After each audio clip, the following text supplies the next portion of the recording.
Ditungguin sejak lama, akhirnya Samsung Galaxy S23 FE launching juga di Indonesia. Nge-skip satu seri dan hampir 2 tahun kayaknya Fan Edition itu nggak ada seri baru.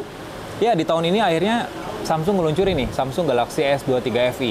Harganya sendiri masih sama dengan seri sebelumnya, 8,9 juta untuk varian yang terendah dan 9,9 juta untuk varian yang tertingginya. Gua sendiri megang salah satu warna hero color bisa dibilang dari Galaxy S23 FE, mint. Jadi kita lihat, kita hands-on, kita coba, dan kita lihat apa aja yang baru dari smartphone ini. Yuk!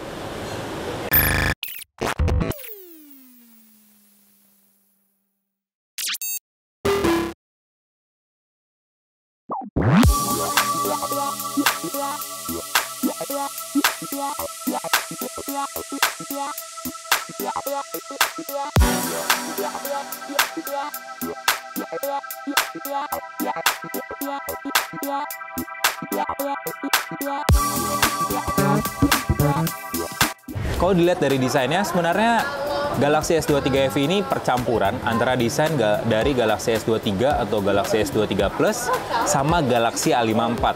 Secara ukuran, smartphone ini tuh berada di antara Galaxy S23 sama S23 Plus.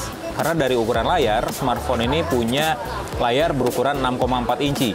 Nah, jenisnya sendiri sama kayak Galaxy S23, Dynamic AMOLED 2X dengan resolusi Full HD+, dan udah ngedukung refresh rate sampai 120 Hz.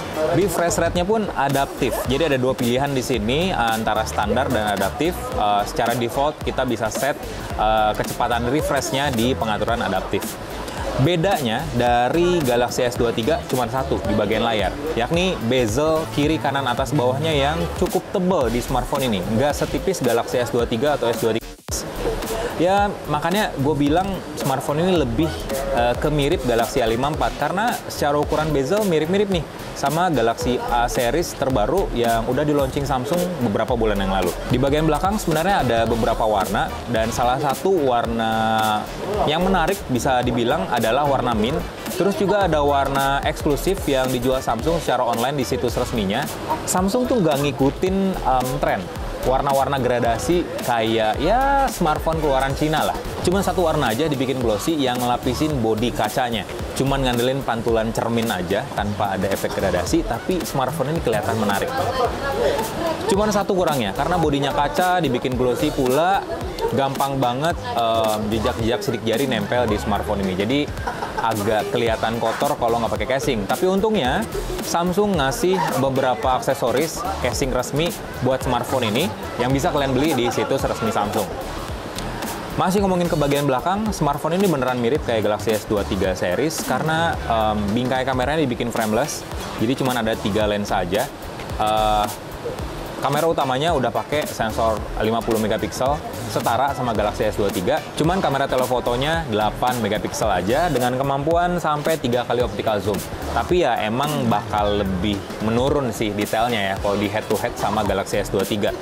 Untuk ultrawide-nya sendiri 12 megapiksel, tapi jenisnya fixed focus.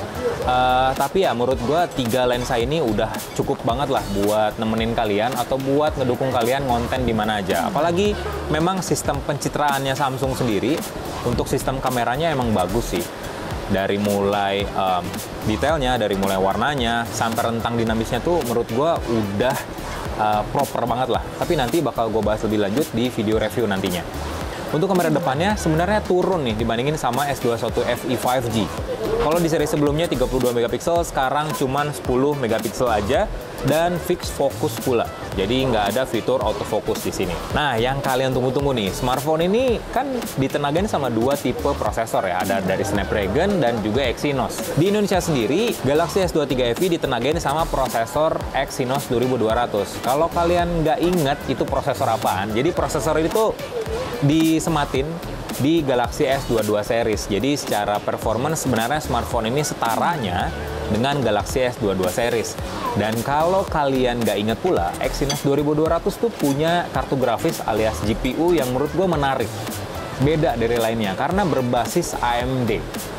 Ya kita tahu lah ya kalau laptop gaming atau PC lah yang pakai prosesor AMD itu mumpuni banget buat game, dan ini kartu grafisnya udah di-provide langsung sama AMD. So, nanti gue akan bahas lebih lanjut buat kemampuan gamingnya, kayak gimana, rata kanan atau enggak, atau stabil atau enggak. Tapi gue sendiri udah nyobain benchmark pakai AnTuTu benchmark di smartphone ini. Skornya sendiri sangat tinggi sih untuk sebuah smartphone murah Galaxy S23 series nih. 1,1 jutaan. Jadi masih mumpuni banget buat ya keseharian atau pemakaian mungkin minimal 1 tahun ke depan. Untuk RAM-nya sendiri 8GB dengan storage 128GB atau 256GB.